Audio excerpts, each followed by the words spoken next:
తెల్లవారుజామున ఆకాశం ఇంకా మసక మసకగానే ఉన్నప్పుడు, గుండెల్లో ఏదో తెలియని భారం, కళ్లల్లో నిదుర కన్నా ఎక్కువగా కన్నీళ్లే నిండి ఉన్నప్పుడు, రేపటి రోజు మన బ్రతుకు మారుతుందా లేదా అని అనిపించే ఆ ఆవేదన నాకు తెలుసు తమ్ముడు. అయ్యో, ఎంతటి కష్టం వస్తే తప్ప ఒక మనిషి అలా శూన్యంలోకి చూస్తూ ఉండిపోడు. మనం పడే కష్టాలు, ఆ అప్పుల బాధలు, ఇంట్లో ఎవరో ఒకరికి నిరంతరం వేధించే ఆ అనారోగ్యాలు, ఇవన్నీ చూస్తుంటే ఒక్కోసారి అనిపిస్తుంది కదా, భగవంతుడు మనల్ని అసలు చూస్తున్నాడా లేదా అని. ఆ కన్నీటి చుక్కల సాక్షిగా చెబుతున్నాను, మన చేతుల్లోనే మన అదృష్టం దాగి ఉంటుంది.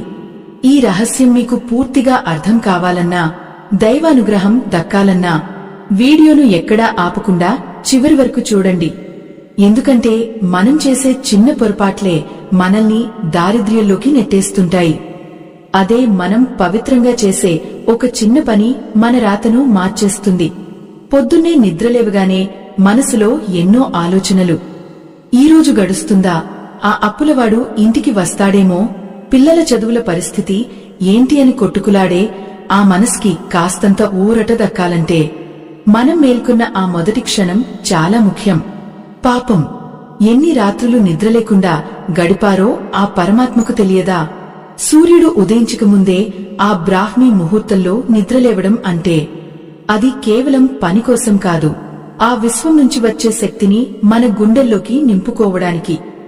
నిద్రలేవగానే మన రెండు అరచేతులను చూసుకుంటూ, ఆ చేతుల్లోనే లక్ష్మీదేవి, సరస్వతీదేవి, గోవిందుడు ఉన్నారని భావిస్తూ ఒక మంత్రాన్ని చదువుకోవాలి. కరాగ్రే వసతే లక్ష్మి, కరమధ్యే సరస్వతి, కరమూలే స్థితో గౌరీ, ప్రభాతే కరదర్శనం అని మనసులోనే ఎంతో ఆర్తితో అనుకుంటే ఆ రోజుకి కావలసిన ధైర్యం మనకు కలుగుతుంది. ఎంతటి దయనీయమైన స్థితిలో ఉన్నా సరే ఆ భగవంతుడి నామం మనల్ని నిలబెడుతుంది. చేతులు చూసుకున్న తర్వాత ఆ భూమాతకు నమస్కరించి ఒక్క క్షణం కళ్లు మూసుకుని మన కష్టాలన్నీ తీరిపోయినట్లు ఊహించుకోవాలి. అప్పుడే మన ఇంట్లో లక్ష్మీ కటాక్షం మొదలవుతుంది. కాని ఇక్కడే ఒక ముఖ్యమైన విషయం ఉంది. అదేంటంటే, మనం పరిగడుపున నోట్లో వేసుకునే ఆ రెండు పదార్థాలు, మన ఒంట్లో ఉన్న అనారోగ్యం పోవాలన్నా, మన ఇంట్లో ఉన్న దారిద్ర్యం తొలగిపోయి ధనయోగం పట్టాలన్నా ఆ రెండు వస్తువులు అమృతంతో సమానం. అవి మన వంటి